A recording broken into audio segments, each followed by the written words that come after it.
Coucou tout le monde, ici Takta et je vous invite à découvrir les infos chaudes du jour avec moi. La lente relance du nucléaire en France, 3 ans après discours de Belfort d'Emmanuel Macron. Le président de la République a réuni pour la 4e fois un conseil de politique nucléaire. Il n'y a plus de tumeur, Pascal Bataille annonce être en rémission d'un cancer du poumon. L'animateur et producteur de télévision était à l'antenne de BFM TV, ce lundi 17 mars, pour donner des nouvelles de son cancer. Il en a profité pour saluer Émilie Dequesne, emportée ce dimanche par un corticosurénalome. On verra bien, avant son appel à Vladimir Poutine sur la guerre en Ukraine, Donald Trump reste flou sur un éventuel accord. L'échange téléphonique prévu mardi entre Washington et Moscou doit permettre d'avancer sur le règlement du conflit en Ukraine.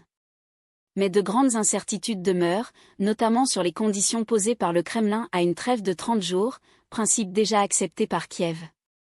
En Inde, un appel à la destruction de la tombe d'un empereur musulman provoque de violents incidents.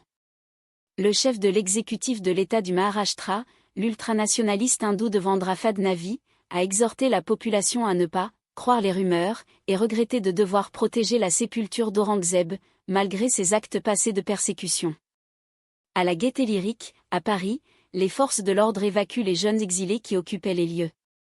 Des policiers et des gendarmes ont repoussé peu avant 6 heures un cordon formé devant le théâtre par des militants soutenant l'occupation des jeunes exilés, présents pour certains dans ce lieu culturel depuis le 10 décembre.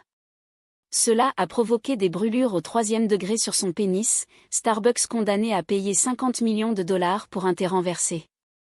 Selon les avocats de Michael Garcia, l'employé qui lui avait servi les 3 grandes boissons en février 2020 n'avait pas inséré correctement l'une d'entre elles dans le porte-gobelet en carton.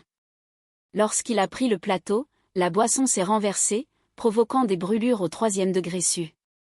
Un combat en héritage, voici le nouveau logo et le slogan de l'ancienne Fondation Abbé Pierre qui inaugure un nouveau chapitre. La Fondation pour le logement des défavorisés, anciennement connue sous le nom de Fondation Abbé Pierre, a révélé son nouveau logo, sans l'image de son fondateur, ainsi que son banderoles anti-Rabiot, il les a planqués où le gars ? Dans son slip ? Véronique Rabiot accuse le PSG.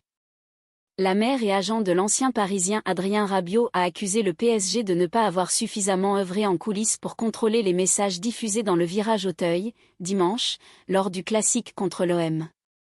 Les astronautes bloqués depuis 9 mois en orbite ont quitté l'ISS pour rejoindre la Terre. Ils doivent atterrir au large de la Floride mardi soir, selon l'agence spatiale américaine. C'est grâce aux États-Unis que la France ne parle pas allemand aujourd'hui, assène la Maison-Blanche.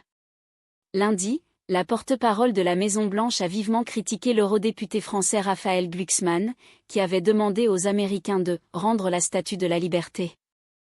Merci d'avoir partagé ce moment avec moi les copains, je vous envoie une pluie de bonne humeur et vous dis à très vite pour de nouvelles péripéties journalistiques.